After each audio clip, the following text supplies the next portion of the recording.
Gusto ko lang talakayin itong kwan na ito eh. Yung binanggit ni Alvarez na kwan, ang dapat sa military kunin ng constitution, sundin kung ano nakasaad sa constitution. Pero itong mga military natin dito, EFP, ay wala eh. Nakasunod sila sa China at saka sa Amerikano. Oh. Maliwanag yung salita na kuan eh.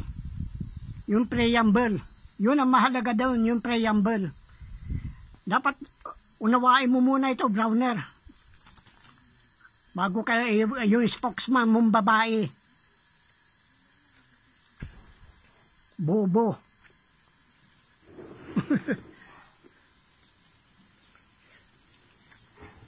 Sasabihin nyo na to protect the Constitution. Oh, pagkatapos Commander-in-Chief, paano kung magnanakaw? Paano kung corrupt? Oh, paano na kung nagsasakripisyo ang mga mahihirap? Kaya pagkagago ninyo eh. Gaya dito, hinaharas sa mga kasama ko dito. Oh, yung kampo ninyo dyan sa Castañeda, di ba, Biskaya? Sila may kwan.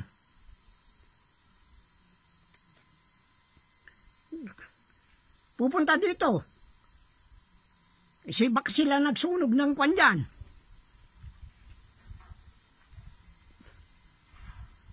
Wala namang gulo dito eh. Kayo ang gumagawa ng gulo. Kayong mga military. Kayong mga maharlikang general. Kung may mangyari sa mga kasamahan ko dito, kayo mananagot. Diyan sa kampo dyan sa kwan, Castañeda. Ako inabangan na ninyo noon. Alam ko kung anong date yun. At alam ko kung sino yung mga nagabang.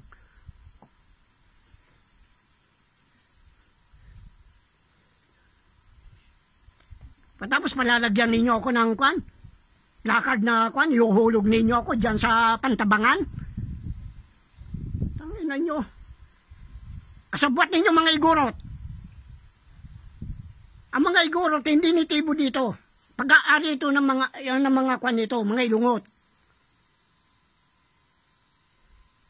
Sila nanununog kuminsan dyan. Sinisira nila ang mga halaman ng mga ilungot. Bakit? Gusto nilang angkinin. Ngayon, itong lupa na ito gusto niyong angkinin. Kanino niyo ibibigay? Sa Amerikano? Ibibenta sa China? Para may pera kayo? Mga talantado kayo. Tangina nyo. Oras na may mangyari dito. Kayo mananagot. Tandaan ninyo yan. Ito, nakarecord na ito.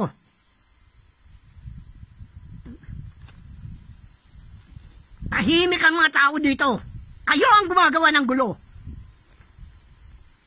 Yung mga intel ninyo, yan ang gumaganap na NPA. Kaya inuulit ko, yung nagambos sa dimani ng mga pulis. Yung mga intel dyan, kilala ko yung pinagparadahan ng motor ninyo.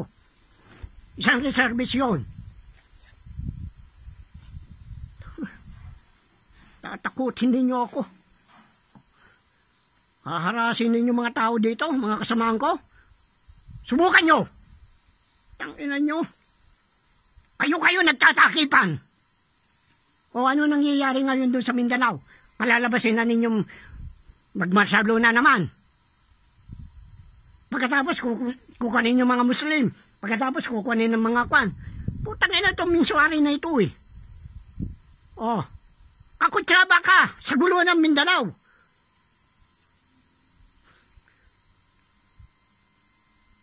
Tapos reklamo kayo.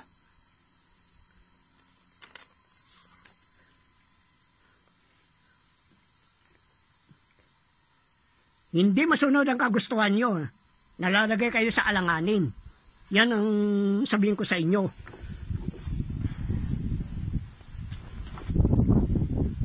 Gusto ninyo ang makinabang China at saka Amerika. Paano sasabihin mong protect the Constitution? Kaya yung sinabi ni Alvarez, totoo yun. Hindi porque inayunan ko siya sa parte na yon, kakampinan niya ako. Hindi. Isa din magnanakaw yan. Pero tama ang sinabi niya. O anong kan? O hindi ko pa nabanggit yung mga Chinese student dun sa kwan, hindi ninyo imbestigahan. Anong klase mga intel kayo? Anong klase meron mga intelligence ninyo mga military?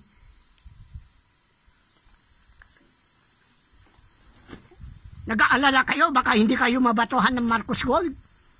Walang ginto si Marcos. Kaya nga pa na yung labas niyan. Akala nyo makukuha yung mga frozen account niya?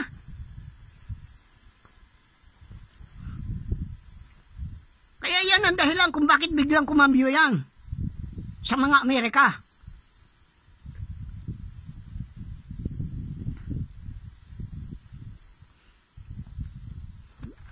Kaya itong kung na ito, itong Philippine Corruption Scandal, totoo ito. Babaon skandal. Giving millions to the chief of staff when they retire. Pero hindi lang kwan. Hindi lang mga chief of staff ang nakikinabang. Dahil dito, hindi naman na nila, pero nandiyan sa labas. Oh. Roy Simato, Jumidio Villanueva, Carlos Garcia, Jacinto Ligot, Hilario Atendido, Benito de Leon, Lieutenant Colonel Paramic, Ernesto Paramic, Tomas Donato, Roy De Besa. Yan ang nakakuan doon sa ombudsman. At saka itong si Generoso del Castillo. Kayo nagtatakipan. Pagkatapos kumwari, away-away kayo. Ginagago ninyo mamamayan. Kaya nga sabi ko, sino man nagpapasuldo sa inyo?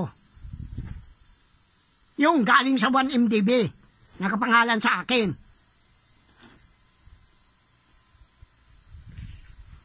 Kaya sinasabi ko na lang, yung kwan dyan sa kampo dyan sa Castañeda, basta may nangyari dito, mananagot kayo. Kung sinong commander ninyo dyan, kung sino nautusan nyo, mantakin mo. Magkakasama, naka-chinelas, naka-rubber shoes, pagkatapos naka-combat shoes. O, di pa lalabasin nilang MPA.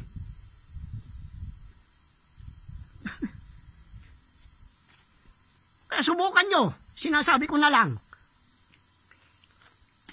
Ibebenta ninyo itong mga lupa dito? Hinahanap ninyo yung kwan? Yung kay Colonel Dulay?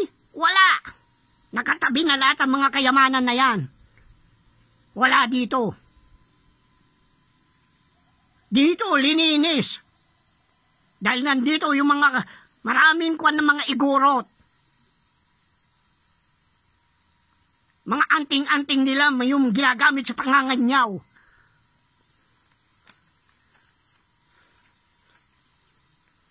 Palibasay kayo, ginagamit lang kayo ng mga politiko, mga putang ina nyo.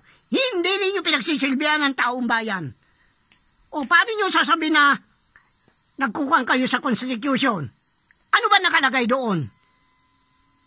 O hindi ba? Mga military base, pinalayas na, bakit nakabalik? Pagkatapos 36, ng military base na nandito na ngayon. Pagkatapos sasabihin ng putang ina sa lumabits na kwan, Austin, Secretary of Defense na Amerika, putang ina mo, bullshit ka. Senagan.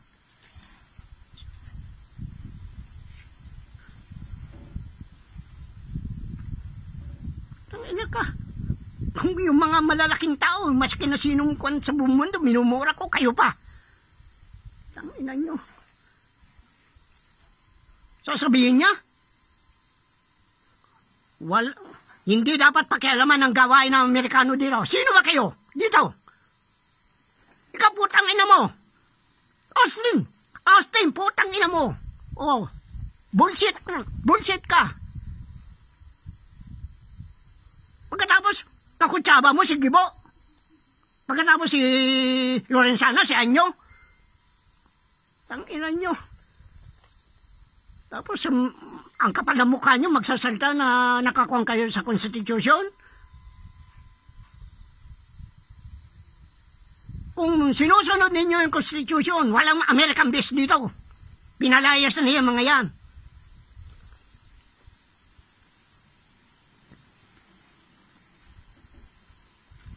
O, hindi pa nabulgar yung kwan, hindi pa ninyo alam na may mga Chinese na doon.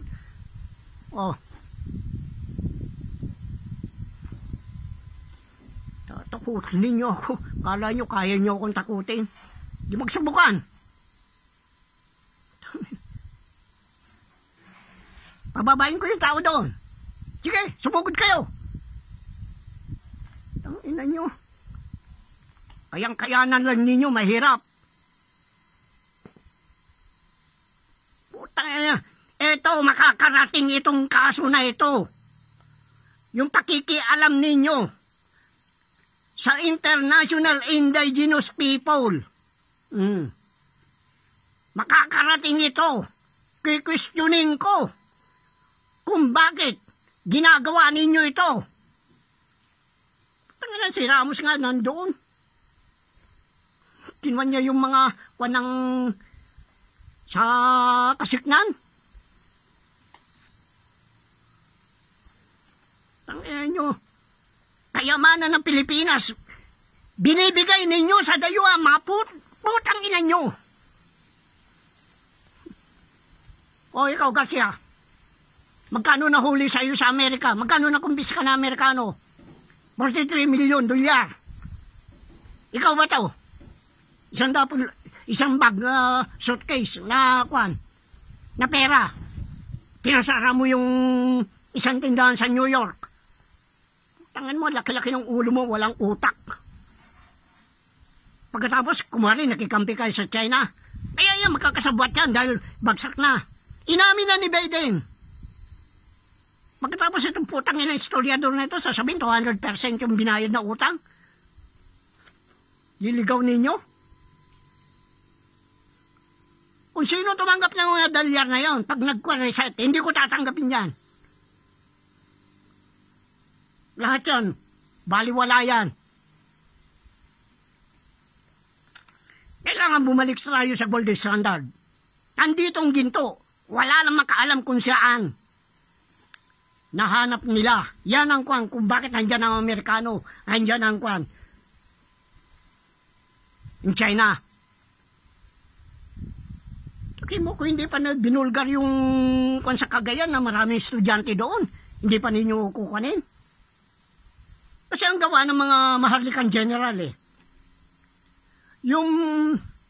ang Pilipinas, bawat isang kwan na may kwan, ma-develop ng Amerika na armas, may sirang Pilipinas. Pero ang ginagawa ng mga maharlikang general, nagpupuntahan doon sa mga junk shop. Yung pinaglagakan ng mga sirang kwan, ikukondisyon lang yun. Gaya ng helicopter, o kukondisyon nila yun.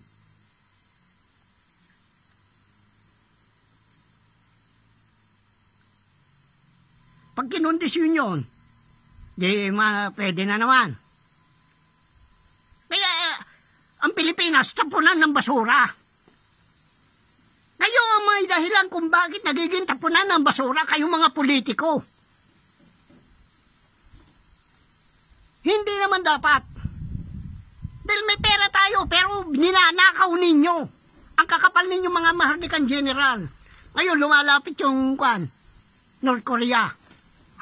Sabihin ko sa kanila, sige, kumampi ka sa akin at iyon na yan. Oh, tanginan nyo.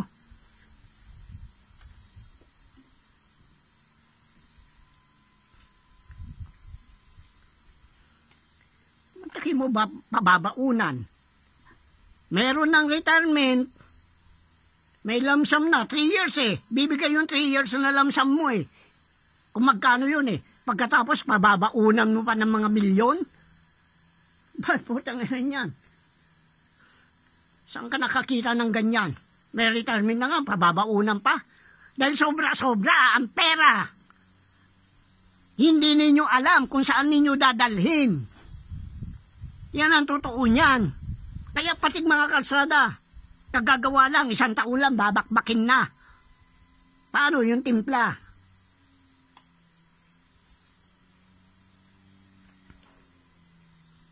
Kala nyo kaya nyo buksan ng deuterium? O, ayan, ang init. O. Ay, dito, hindi gaano mainit. May hangin lagi dito. Lumabas ka lang sa highway, mainit na. Di lalo na sa ibang lugar. Magpapatuloy pa ng init yan hanggang hindi mabubuksan ng deuterium. Gago itong mga putang inang ito. O, maski na ikaw lakson, yung mga tao mo. Imposible hindi ka nakinabang dyan. O. Nahuli. Si Ray Aquino, $1 million doon sa ng boundary ng Canada at saka Amerika. Kasama yata si Mangkaw.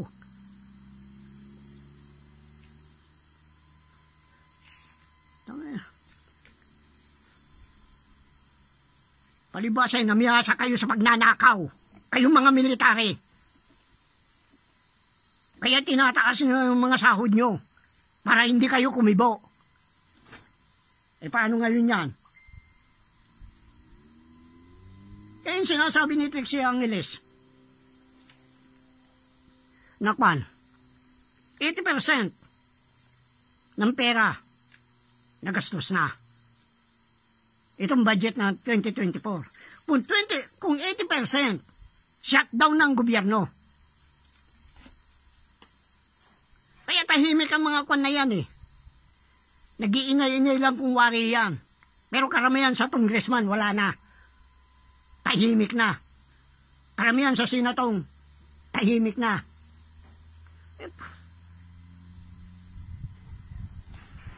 Pagkatapos, pawawalaan ninyo si Garcia? O, babaliwalain na niyo yung 400 million na kanya? 40 million yata o 400 million na kukubrahin sa kanya?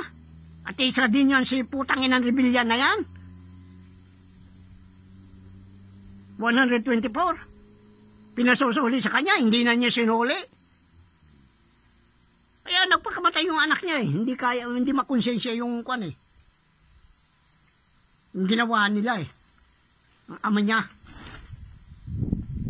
Palibasa yung ama niya, nakatunganga lang sa taas. Nagbibilang ng butike. Nung senador siya. Pagkatapos sasabihin niya, kailangan, si Ramon Revilla ito, sabi niya, kailangan na ako maging kwan ng custom. Dahil ako, custom police ako. Tangina niya, magnanakaw yan.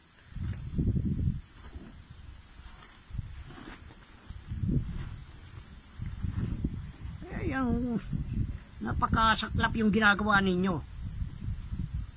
O ngayon, asan na ngayon ang kanyo?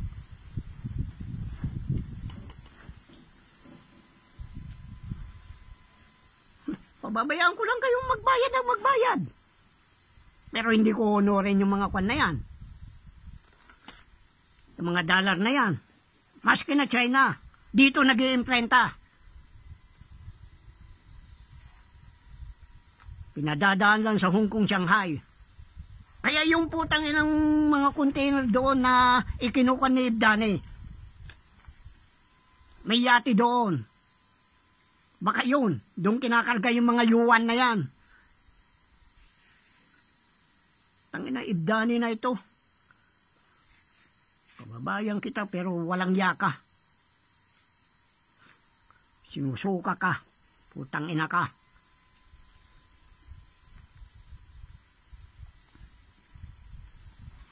Napakahirap yung ginagawa nyo sa kababayan nyo.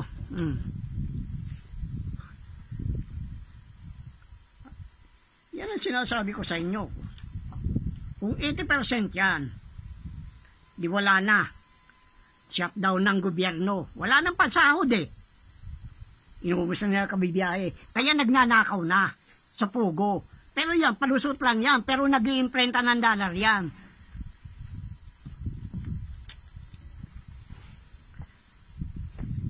At bakit binigyan ni Yellen? Pagkatapos yan si sekretary ng Kwan. Ewan ko kung state yung animal na babae na yon. Siyang CEO noon eh. Nung magkwan dito eh. Meron akong kwan doon. Pati kung anong serial number ang ginamit. Meron akong kopya.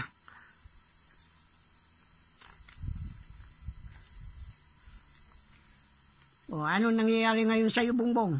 O, binabastos ka na sa buong mundo. Malapit ka nang huliin. Tandaan mo yan. Yan pinagmamalaki ninyo mga military. Kaya pati kayo. Tignan natin kung anong magiging kwan nyo.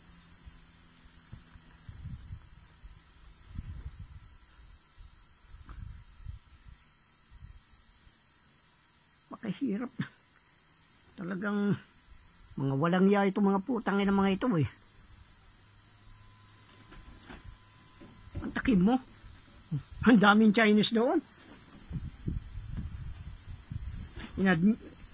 Nag-aaral ko no. Pagkatapos nandoon din yung base ng Amerikano. Hanapin nila doon sa Marek Valley yung mga ginto. Ipuntahan nyo. Kung makita nyo. Bumagsak na nga yung isang aeroplano doon. Na kung wari, uutuin na naman yung mga anitibo doon. Kung may sakit, isasakay sa aeroplano, dadalhin doon sa Ilocos.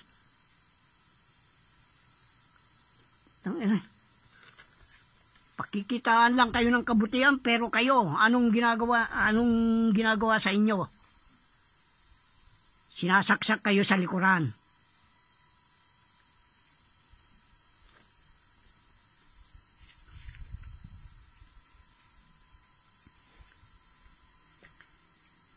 Katapos sasabihin nyo, kalaban ng China? Kung hindi pa binulgar yan, hindi pa ako nagsalita niyan. Hindi makukan yan. Yung mga Chinese doon na nag-aaral.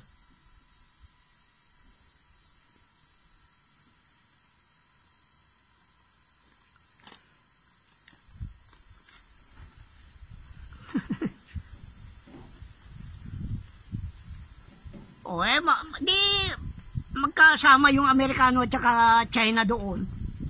O.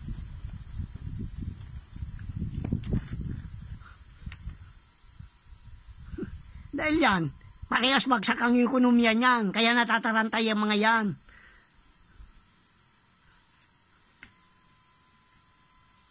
Pag linabas yung treasury note,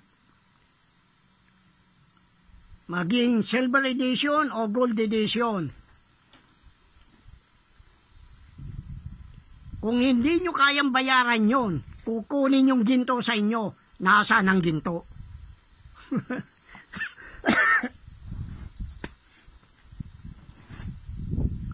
Hahanapin sa inyo yan, mga Amerikano. Kaya yan ang salita ni Austin.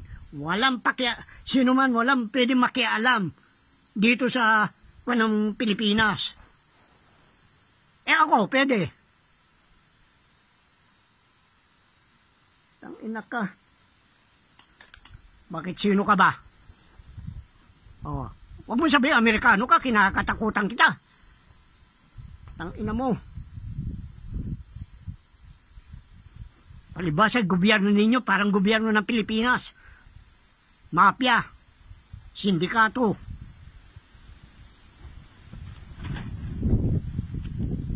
Kaya ang mga pulis dito, sasabihin niya, ay mga politiko, sasabihin niya, ay undi pulis. Para mga mafiosi, Al Capone.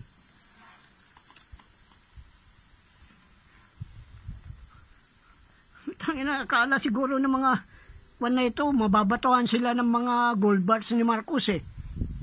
Kaya ganun na lang eh. Mga sip-sip boto kayo. O, hindi ba, Roner? Ina ka.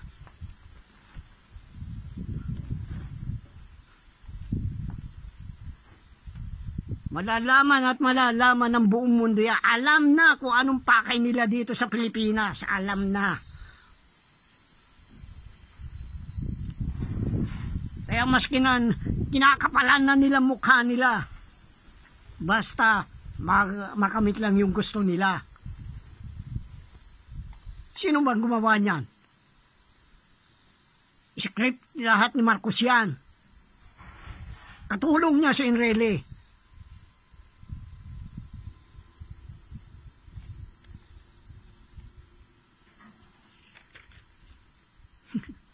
Protect job. Tangina nyo. Yung military mga kuwan na, mga inutil. Walang silbi. Pagkatapos sasabihin, sinaalang-alang ang konstitusyon. Tangina mo, ikaw babaeng spokesman ng army, ng AFP. Mag-aral ka. Huwag mo lulukoy ng bayan. Talantada ka. Tangina nyo, palibasa bago kayo mag-graduate. Nagiging mason na kayo.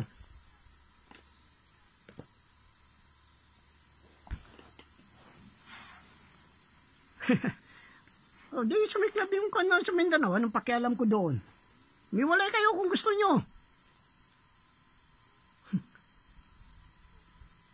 Anong pakialam ko sa inyo? Yan ang katwiran ko. Hindi ninyo ako kayang kunin.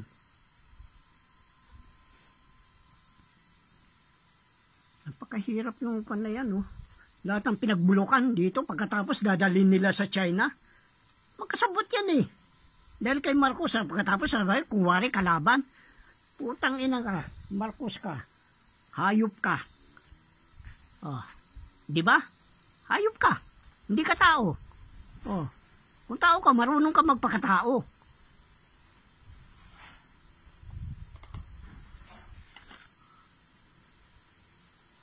Tangina ka. Palibasay na miyasa ka.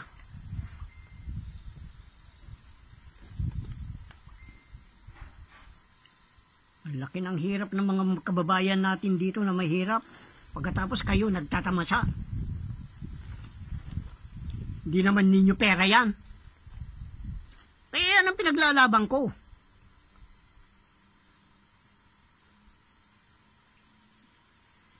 Kaya panay ang pasyal ni Caliente sa mga central bank sa buong mundo eh. Oh, meron ka ba makuha? Wala ka makukuha. Kaya nga, mula nung sinaraduhan ko yan, nagka-leche-leche na ang ekonomiya ng buong mundo. Sabihin ko sa inyong totoo. Oh, eh bakit ako? Kinuan, pinakinggan ng UBS. Oh. Gusto itong putangin ng Marcos na ito, King of Kings.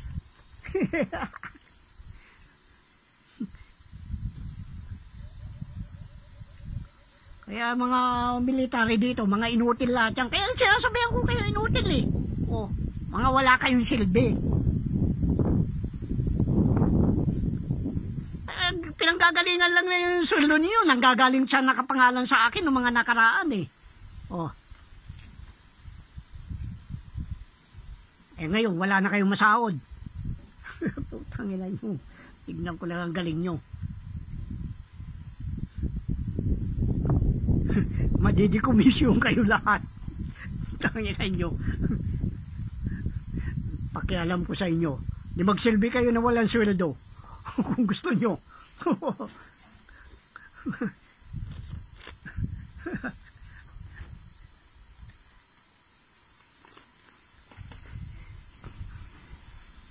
Tapos kung wari ko, nako, mga style nyo. Kaya nga ako nag-iisa lang. Hindi ako nagkukan. Lahat ng plano ko wala nakaalam. Maliban na lang kung natapos ko na. Pero hanggat hindi pa tapos yan, wala kayong malalaman sa akin. Tapos gusto ninyo, angkinin din.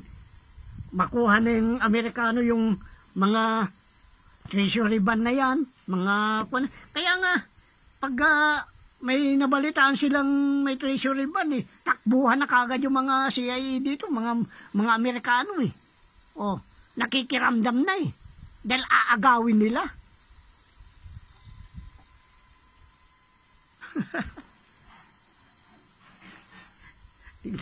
Tignan ko na galing nyo. mga military kayo.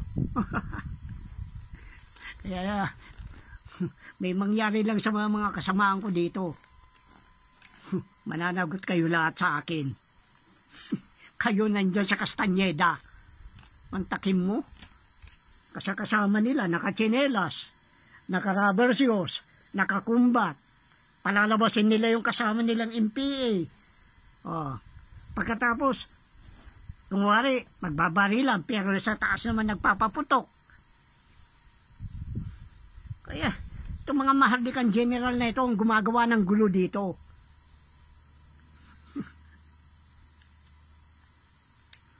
Yan ang nakuha ninyo kay Marcos.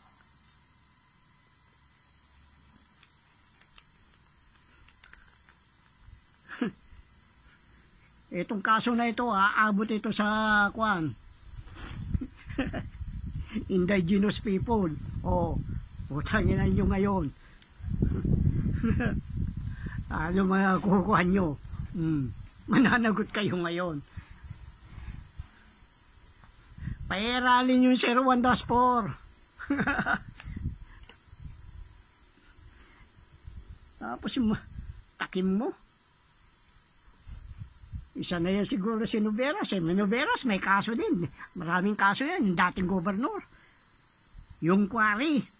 Sinalo lang siya ni Angara. Tapos yung namatay na kandidato yata sa pagka-gobernador. Kalaban ng anak niya. Akala siguro, porque retired na, ang mga politiko na yan, hindi sila auditin. Auditin lahat yan. Magkano ninakaw mo?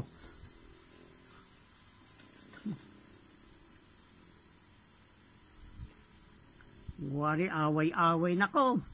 Kung talagang kaaway mo si ikaw na muna sa ICC. Ikaw, putang ina mo, bugok na Marcos. Bobo na, bugok pa.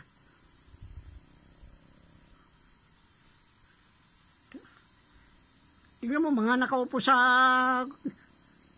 Senado ngayon. Puro magnanakaw. May matino ba doon? Pagkatapos, kaya tama yung sabi ko Si Lene na briefing yan sa Amerika. Pagkatapos yan kakampiyan kay Marcos. Iyon. Dahil yan, si Lene, takot yan. Dahil yung asawa niya pinatay ng maharlikang general Klinano nila yan. Hindi tungkol sa Shabu ang yung asawa ni Lene. Nung panahon ni Pinoy. Ang hinahanap niya, bakit?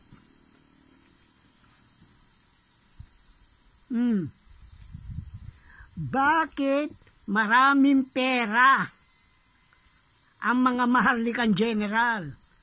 At yung taon na yun, 2014,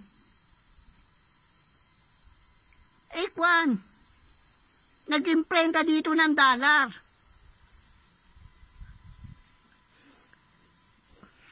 Kaya marami, kaya tahimik sila noon Tingnan si Dilema, biglang tahimik si Purisima. Pagkatapos yung Purisima na naka-floating siyang nag-utos na magkuha na sa SAP 44. Alam ng mga dyan, bakit hindi nila tinulungan? Walang coordination, hindi walang coordination, kundi talaga nakaplano yan. Sinakripisyo, kailangan may magsakripisyo. Pagkatapos yung isang nabuhay, pinatay pa rin ninyo para dead man tells an hotel. Baka mamaya may kwento kung ano nangyari. Hindi ba? Katapang? Tanginan nyo. Kaya tahimik si Katapang. Oh. Oh, bakit hindi nyo mahuli si Bantag? Dahil kakanta si Bantag. Bakit hindi nyo mahuli si Tebes? Kakanta si Tebes. Yan ang totoo niyan eh. Kung wari, ikinuha ng ICC para ma-extradite dito. Pagkatapos, sila din yung pumipigil. Nakaw. Dami niyong kaletsehan. O, si Kibuloy. O, asa ngayon? Hindi ninyo mahuli dahil marami din alam si Kibuloy. O, akala ko